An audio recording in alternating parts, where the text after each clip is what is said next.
I don't know.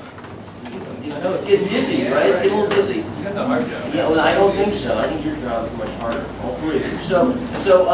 I think all three of you, maybe two of you, said that Citizens United was the worst decision of your lifetime. That may not be true after the next few weeks.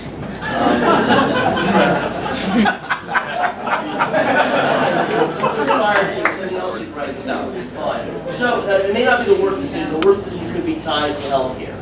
And so the question that was asked was, what would you do if you go to Congress and the whole thing was invalidated? What would you do to suggest alternatives to that act that put forth some unique principles, an individual mandate, pre-existing conditions and the like? What would you do to propose an alternative?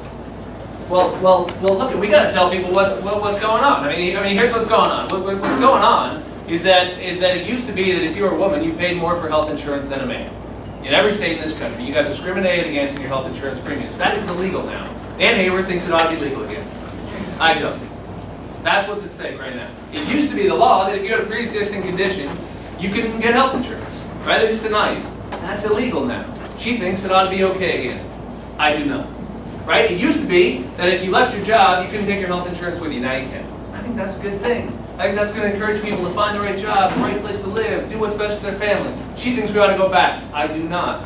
I think it's a good idea with all these kids coming out of school with a lot of debt and no job opportunities that they can stay on their folks' health insurance policies until they're 25, 26.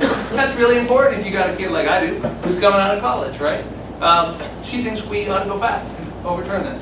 That's wrong. We should do it. She also thinks we should end Medicare as we know it. That is wrong. It is crazy, and we need to fight it. Fight that. We need to defend Medicare. We need to save it for ourselves and for future generations so that program works. So I'm willing to have this conversation because I actually think that when you talk about what's really at stake, you'll find out that people get it and they understand it. Now I'm hopeful that the Supreme Court's going to do the right thing on this thing. But if they don't, we got to roll up our sleeves and we got to fight because this matters. This matters in people's lives. This is where the rubber meets the road for folks. And it's why I think you need a representative who can go down there and hit the ground running on day one, who knows what this job is and who knows how to get things done. And that's what I'm trying to do in this race.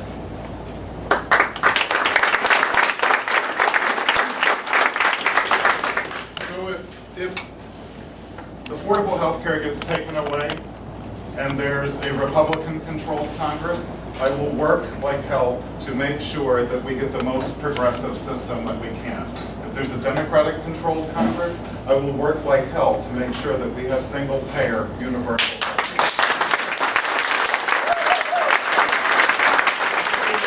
All the way. And I think we need to go all the way because we can, because it's the right thing to do, but I also know that Republicans are going to be a tough group. And I know from talking to my father that this isn't going to be easy.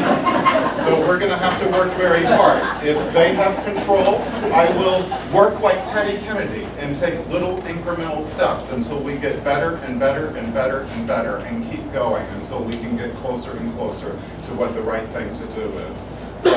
Single-payer, universal health care is the right thing to do. Nan Hayworth uses the same approach, and if you didn't hear her on Alan Chartock a few weeks ago, she actually said this. It wasn't about health care, but it was about Social Security.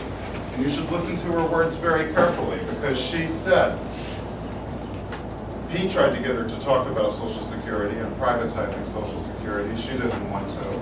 He got her to anyway. And she said, well, Americans aren't ready for that, so we're not going to do that yet.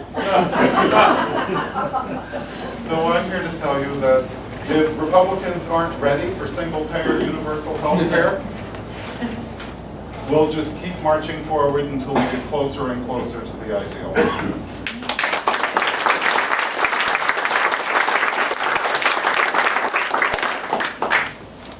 The healthcare debate is one of the major reasons, not the sole reason, but it's one of the major reasons I got into this. There are 20 members of Congress who are physicians, only 2 on the Democratic side. None of them have really much influence on the decisions going forward. I think what happens with the Supreme Court, we don't know yet. They could uphold it, God willing. They could refute it and turn it down. But even then, there's a question of whether they'll just turn down the mandate that forces people to have health insurance, which I think we could live with, because I think that most people, when they see what people are going to get, are going to want it. But if it's not severable, if the whole package is thrown out and it has to go back to the drawing board, that would be a significant setback.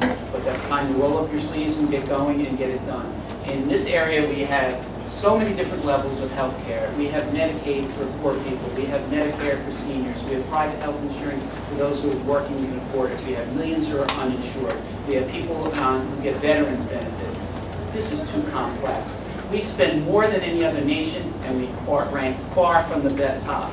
Now, Medicare is a great program. It's very efficient, and we should use that as a model. Unlike the Republicans who want to move that back, I want to move it forward. My basic philosophy in life is simple. I believe that we get farther and get things accomplished by moving slower and showing the need. So I think that, that there's such opposition that if we move incrementally, I think we'll be efficient in the end and successful. And I do believe in the end we'll get to where we need to be. And that's appropriate health care for everyone that prevents disease, because it's so much cheaper to prevent it than it is to treat it. So I will be one of the leading advocates in Congress for health care, because that's what I strongly believe in, and I've devoted my whole life to it. Nan Hayworth, when she speaks, she tries to speak with that authority of a doctor. I understand, trust me. Well, I will have equal authority and show her where she's wrong, that Medicare needs to be protected. The Affordable Care Act is great. It has a lot of wonderful things. We just need to take the time to explain it, and most Americans, I think, will get on board with it. Thank you.